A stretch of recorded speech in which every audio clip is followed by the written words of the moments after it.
Unified 911, anong matutulong namin sa'yo? Anya ti maitulong mi ken kaapo. Anong may tatabang ko sa Unsay imo? akong ikatabang nimo? Ngini makadabang na misal ka no.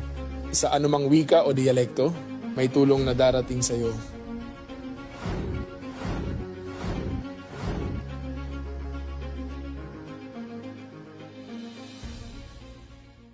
Lilingkod sa bawat Pilipino at magbibigay ng tamang impormasyon para sa tahimik at maayos na Pilipinas. Police News Network, alagad ng batas, tagapagtaguyod ng balitang pulis, sandigan ng mamamayan, patnubay ng katotohanan. Kampo Krame, maghahatid ng pinakahuling kaganapan at nagbabagang balita. Ito ang PNN Police News Network. At ngayon, ang inyong mga tagapagbalita. Magandang araw, bagong Pilipinas. Ako ang inyong alagad ng batas, tagataguyod ng Balitang Pulis, Patrolman Josel Atienza Sacmar, mula sa Regional Community Affairs and Development Division ng NCRPO. Maghahatid sa inyo ng tamang balita, kwento ng pulis at serbisyo para sa mamamayan. Ito ang PNP News Online, ang pangunahing balita ng Police News Network, alagad ng batas, tagataguyod ng Balitang Pulis.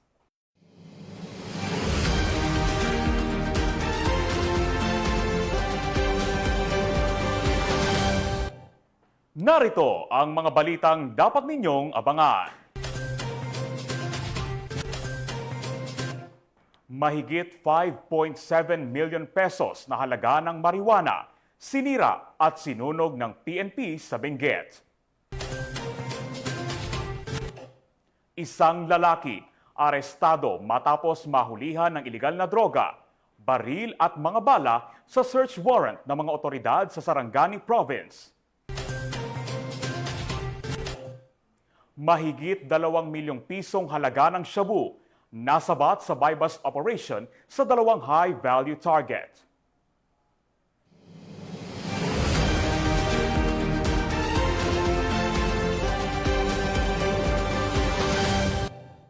Narito ang mga balitang hatid ng ating PNN correspondents mula sa iba't ibang panig ng bansa.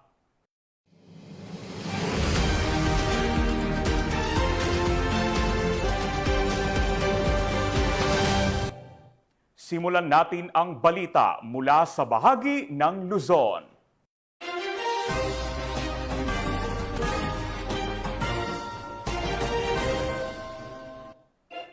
Inauguration, unveiling, and blessing ng Regional Training Center 1, matagumpay na isinagawa sa La Union. Ang buong detalye ng report ay mula kay Police Corporal Jerry Del Mendo.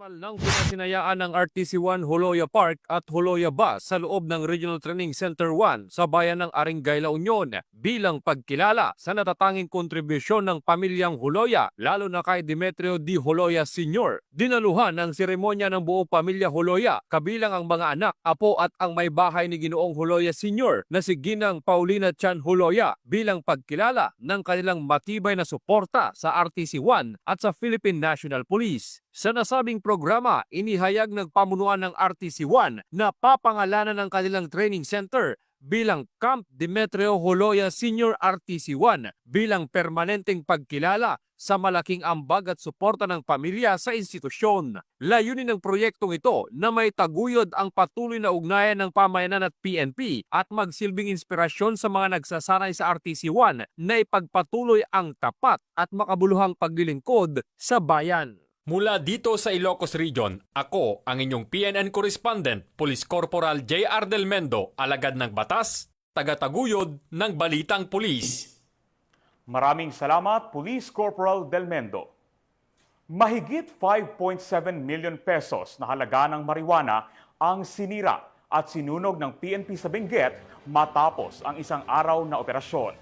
Patrolman Liam Sumcad, ibalita mo.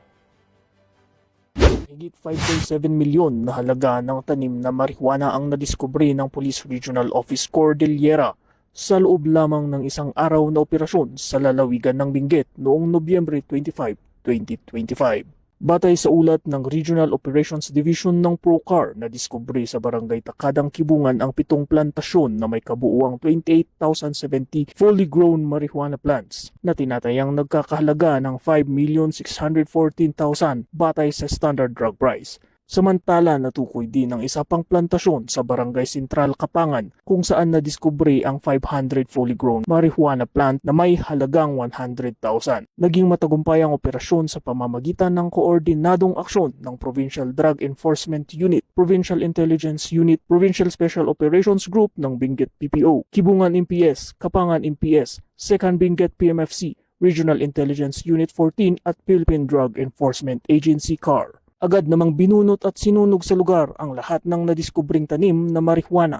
Patuloy ang investigasyon upang matukoy ang iba pang posibleng taniman sa kalapit na barangay at tukuyin ang mga individual na responsable sa illegal na aktibidad. Patunay ang seryeng operasyon na ito sa dedikasyon ng ProCar sa pagpapatupad ng mas pinaigting na kampanya kontra illegal na droga sa rehiyon.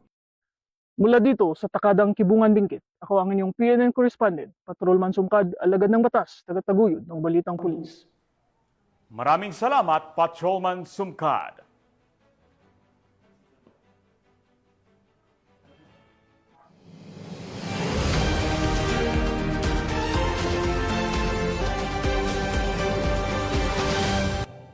Simulan natin ang balita mula sa bahagi ng Visayas.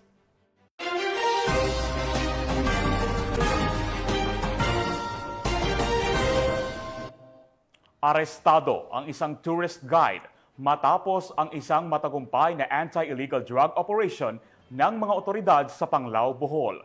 79,000 pesos na halaga ng shabu nasabat. Ibabalita yan ni Patrolwoman Judith Nicanor.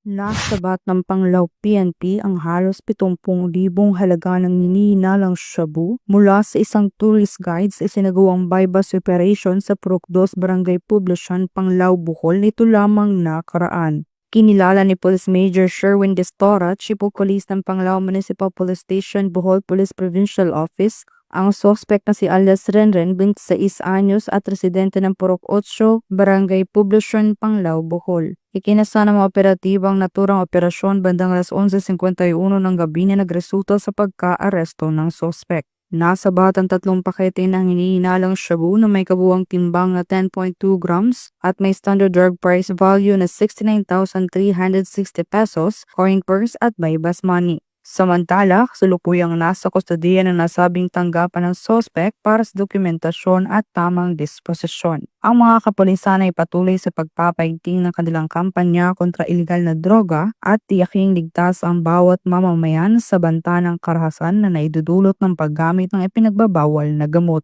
Mula dito sa Central Visayas, ako yung Police News Network Correspondent, Patrolwoman Judith Nicanor, alagad ng batas, tagataguyod ng Balitang Pulis.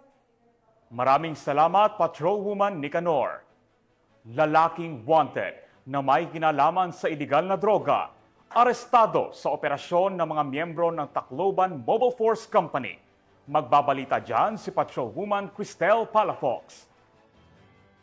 Arestado ng mga otoridad ang isang lalaking wanted person sa kasong paglabag sa RA 9165 matapos mahuli sa Barangay 25 Paterno Extension, Tacloban City. Bandang alas 2:23 ng hapon nang maresto ang akusado ng mga tauhan ng Tacloban City Mobile Force Company sa bisa ng warrant of arrest para sa kasong paglabag sa Section 5 at 11 Article 2 ng RA 9165 o Comprehensive Dangerous Drugs Act of 2002 na walang nirekomendang piyansa. Dinala ang akusado sa Tacloban City Mobile Force Company Office para sa kaukulang dokumentasyon at tamang disposisyon. Ang matagumpay na operasyon ng pambansang pulisya laban sa mga taong may pananagutan sa batas ay bunga ng pinaigting na pakikipagtulungan at suporta ng mamamayan para mapanatiling payapa at maayos ang komunidad.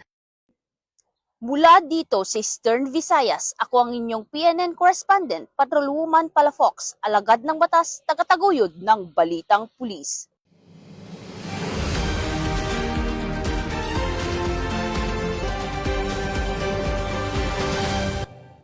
Simulan natin ang balita mula sa bahagi ng Mindanao.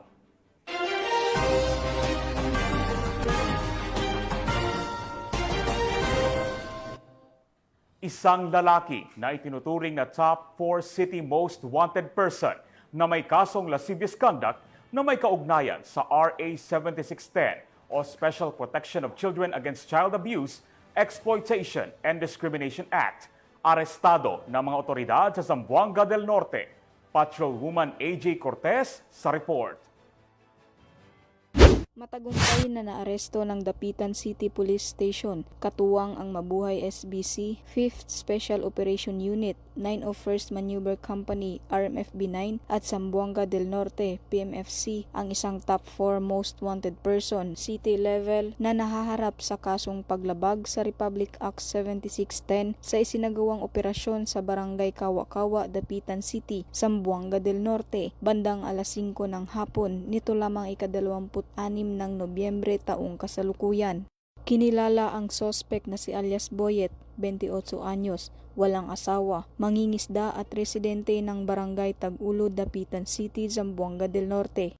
Ayon sa ulat, nadakip ang sospek sa bisa ng warrant of arrest para sa kasong paglabag sa RA 7610 sa ilalim ng criminal case number 25-147 na inihain ni Honorable Florendo Bolante Upay, Presiding Judge, Family Court, 9th Judicial Region, Branch 4, Dapitan City, Zamboanga del Norte noong November 26, 2025. Kasalukuyang nasa kustodiya ng Dapitan CPS ang akusado para sa tamang disposisyon. Ang matagumpay na operasyon ay patunay sa pagsisikap ng mga otoridad na hulihin ang mga taong gumagawa ng kasamaan para sa pagkakaroon ng tahimik at mapayapang komunidad. Mula dito sa tanggapan ng kapulisan sa Rion Siam, ako inyong PNN Correspondent, Patrolwoman AJ Cortez, alagad ng batas, tagataguyod ng Balitang Pulis. Maraming salamat, Patrolwoman Cortez. Arestado ang isang lalaki matapos mahulihan ng ilegal na droga, baril, magazine at mga bala sa pagsisilbi ng search warrant sa Sarangani Province. Police Corporal Jose Doliano III, ibalita mo. Ang isang lalaki sa pagpapatupad ng pulisya ng isang search warrant sa munisipalidad ng Kiamba, Sarangani Province, dakong alas 6 ng umaga kahapon, ika-26 ng Nobyembre taong kasalukuyan. Pinangunahan ng Kiamba Municipal Police Station, katuwang ang mga operatiba ng iba pang unit ng pulisya ang operasyon na alinsunod sa search warrant number 31-2025 na isinagawa sa Purok 7, Barangay Katubaw. Kabilang sa mga nakumpiska sa bahay ng target ang 8 sachet ng hinihinalang shabu, isang M16 magazine, isang 45 caliber na baril na may 2 magazine at ilang mga live ammunition. Ginawa ang pag-imbentaryo ng mga ebidensya gamit ang body-worn cameras sa harap ng target individual, saksi ang ilang media representative at barangay official. Samantala, inihanda na ang mga kasong paglabag sa RA 9165 at RA 10591 laban sa sospek. Mula dito sa Police Regional Office 12, ako ang inyong PNN Correspondent, Police Corporal Jose Doliano III, alagad ng batas, tagataguyod ng Balitang Pulis. Maraming salamat, Police Corporal Doliano. Sa kulungan ang bagsak ngayon ng 2 high-value target sa ikinasang buy-bust operation ng PNP Drug Enforcement Group sa Mother Poblacion, Cotabato City. Mahigit 2 million pesos na halaga ng shabu, kumpiskado. Tinutukan niya ni Patrolwoman Judy Ann Alibo. Nakumpiska ang higit 2 milyong pisong halaga ng shabu mula sa naarestong 2 high-value target matapos kumagat sa ikinasang drug buy-bust operation ng PNP DEG Special Operation Unit 11 sa bahagi ng Mother Poblacion, Cotabato City, pasado alas 3 ng ika-25 ng Nobyembre taong kasalukuyan. Kinilala ng mga otoridad ang mga naaresto na sina alias Tats, 30 anyos, tricycle driver at alias Ana, 31 anyos, vendor na kapwa residente ng nabanggit na lugar. Nakumpiska ng pinagsanib puwersa ng PNP DEG Special Operation Unit 11, katuwang ang sa 42nd Special Action Company, 4th Special Action Battalion, 1st Marine Brigade, Cotabato City Provincial Office at Police Station 1 ang 7 pakete ng pinaniniwalaang shabu at may bigat na 305 gramo na nagkakalaga ng 2,074,000 pesos. Ang mga ebidensya ay nakatakdang i-turnover sa RFU bar habang ang mga suspect naman ay kasalukuyang nakakulong sa Police Station 1 at posibleng maharap sa kasong paglabag sa Republic Act 9165 o ang Comprehensive Dangerous Drugs Act of 2002. Ang tagumpay ng operasyong ito ay bilang bahagi ng pinaigting na kampanya ng PNP laban sa iligal na droga, partikular sa pagtutok sa mga target na personalidad na sangkot sa mga iligal na aktibidad, upang mapanatili ang isang ligtas at mapayapang Bangsamoro. Mula rito sa riyon ng Bangsamoro, ako ang inyong PNN correspondent, Patrolwoman Judy Ann Alibo, alagad ng batas, tagataguyod ng Balitang Pulis.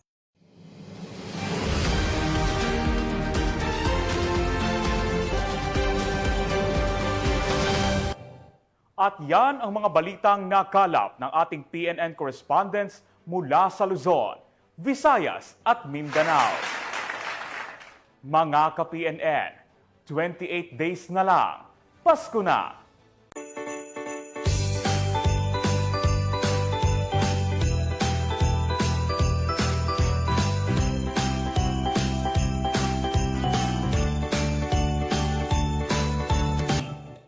Sa ngalan ng pamunuan ng Philippine National Police, sa pangunguna ni Acting Chief PNP, Police Lieutenant General Jose Melencio C. Nartates Jr.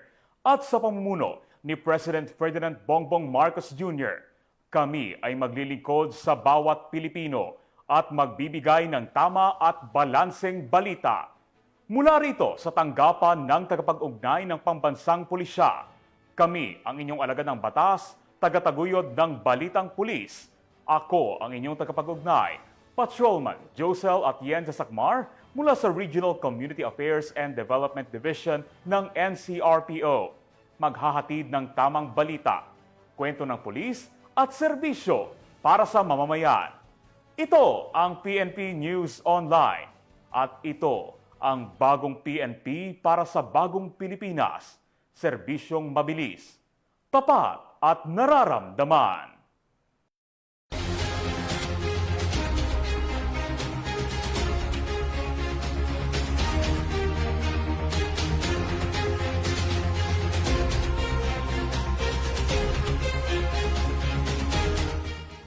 Police News Network, alagad ng batas, tagapagtaguyod ng balitang pulis.